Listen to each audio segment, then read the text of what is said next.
Daily Devotion with Pastor Balla for October 19th, 2023, from Revelation chapter 14, The Defeat of the Dragon, Part 2. Previously we heard about in chapter 13 about a dragon who represents Satan.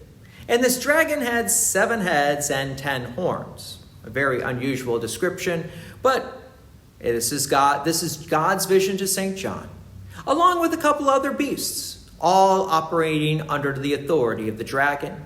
The dragon and the beasts were attacking Christians. Then in chapter 14, we started hearing the victory song.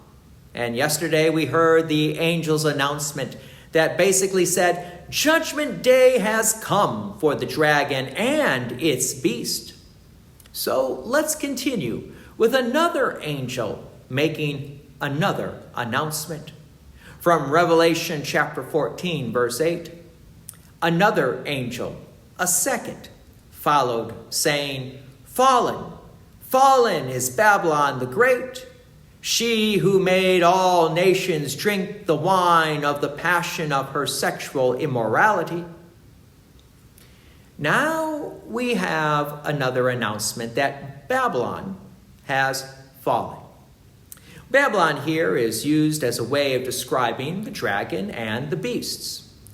You may remember from the Old Testament use of Babylon that Babylon took the people of Israel into exile and destroyed the holy city of Jerusalem. And God promised through the prophets that Babylon would be punished. Well, in the vision that God gives to St. John, that reference of Babylon being punished is superimposed upon Satan and the beasts because they attacked God's people. And now comes the judgment day. Now they are going to be punished.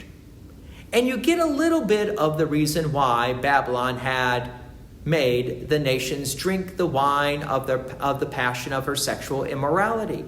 This basically implies that Babylon led the people of Israel further away from the Almighty God. And that is part of this judgment. Remember, through Christ, there is forgiveness of sins. But if somebody is constantly leading you away from the forgiveness of sins, well, I like how Jesus describes this in the New Testament.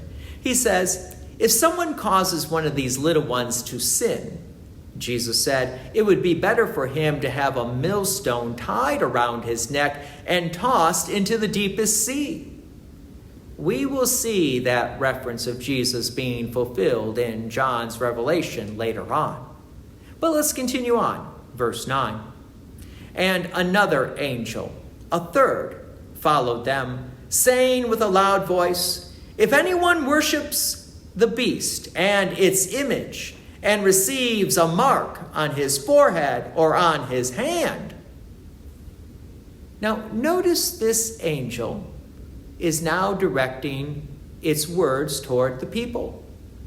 Did the people bear the mark of Christ through holy baptism, or did they bear the mark of the beast? So if anyone worshiped the beast and received its mark, it would be judged and condemned with the beast. But for those who bear the mark of Christ, well, they were already singing the victory song with the saints. Verse 10. He also will drink the wine of God's wrath, poured full strength into the cup of his anger, and he will be tormented with fire and sulfur in the presence of the holy angels and in the presence of the Lamb. So again, anyone who bears the mark of the beast will suffer the exact same consequences of the beast. Also, the opposite is true. Those who bear the mark of Christ enjoy the benefits of where Christ sits in paradise. However, this last part might be a little troublesome.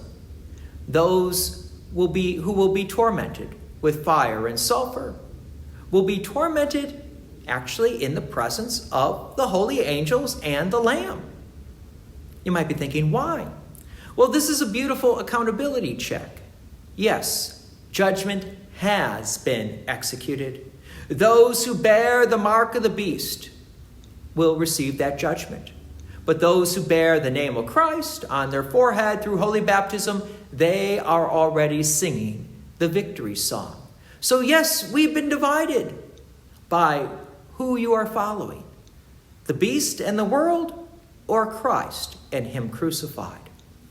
God's peace and many blessings be with you, and thank you for listening. And please take an opportunity to share this message with others. If you have enjoyed these daily devotions, please consider making a donation to Peace Lutheran Church, 24024 West Main Street, Plainfield, Illinois, 60544. Thank you again for listening.